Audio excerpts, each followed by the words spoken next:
harvesting with PAMI along the Trans-Canada Highway and along the perimeter.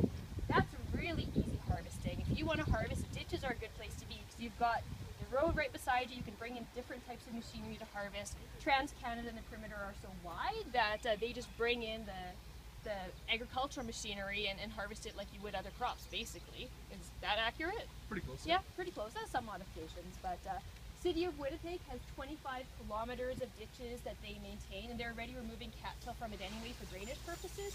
So we've partnered with them with funding from Royal Bank of Canada and Lake Winnipeg Basin Stewardship Fund to use those cattail that they're harvesting anyway and turn them into pellets, which are being burned by the City of Winnipeg at the Living Prairie Museum, which is located on Ness Avenue, actually in Winnipeg. And now we're also looking at potentially turning it into compost, because otherwise it goes to landfill or gets left at the side of the road, which isn't really what you want to happen. So the city's excited to find an actual use for this material they were removing anyway. And 25 kilometers of ditches removes a lot of cattail and hence phosphorus. We're working on floating wetlands at FortWhyte with Mike Curry over there. We're sort of on the advisory. So this came out of our cattail work as well, as Mike is an entrepreneur developing floating bio platforms or floating wetlands. Do you want to speak to it for a moment? Actually, this is sort of one of the many things that spun off from this project that we started 9 years ago. Thank you, Carla. Sorry to pull you in there, give you no warning. No, that's fine. So with all the research going on with the cattail, I didn't know anything about this 3 years ago until I heard a notice that Lake Winnipeg is on its last leg in the next 30 years. It won't be around. And that's basics in nature. The algae's overtaken the lake. And basically the cutoff date was 30 years. And this was told to broadcast to a group of Manitoba Environmental Industries Association. And the idea was to look into industry as what can be done to prevent this from happening. And the only information I had to do any background research on algae and cattail wasn't in my equation. It was algae and what its effect is on Lake Winnipeg. I watched a documentary that was presented by Dr. David Suzuki at the Nature of Things. It's called Save My Lake. And I watched it several times, and I heard all the professors do their presentations on the lake, the condition of it.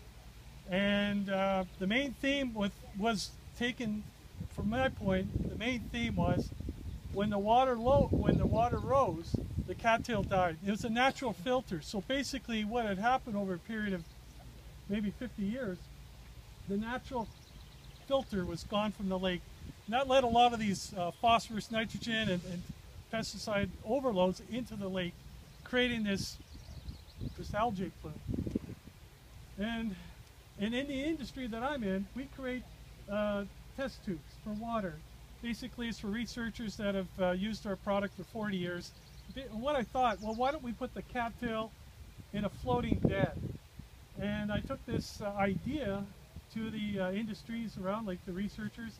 They accepted it, and we went ahead and we did some prototyping, working with Native Plant Solutions, University of Manitoba, and ISD was involved, and it's sort of like a community of researchers for a common goal to see this project through. Now, what it is growing the cattail in a controlled framework and harvesting it in the water, on top of the water. And that offcut of that cattail would be either mulched for the biomass or used for fertilizer. And there's reasons for doing both. It's a matter of taking the elements that are contaminated in the water, overloads, out completely. And that's what's going on in this research project. But the project I'm looking at is a little bit different, where it actually goes into wastewater with a lot of heavy load of phosphorus.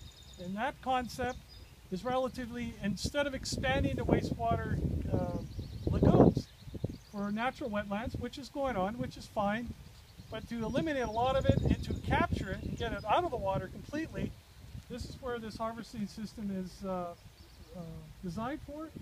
And right now we're in our 3rd year trials, and the tests at FortWhyte. You're all invited if you're in FortWhyte to see these grow cattail, the original design, to support life for cattails growing in water they normally didn't grow. And so this is where the idea is just getting into effect. You talk about nature taking a while. These projects take forever. It takes years to develop, and we're in our third year. Fourth year next year is the start of the harvesting system for the water, and that'll take 3 years. So all this is in discovery. It's a long, long road, a long trail in water and bush, but it's being managed as best I can with whatever tools are put in front of me. So, and I have to let you know, the concept was so unique, there's patents filed for it.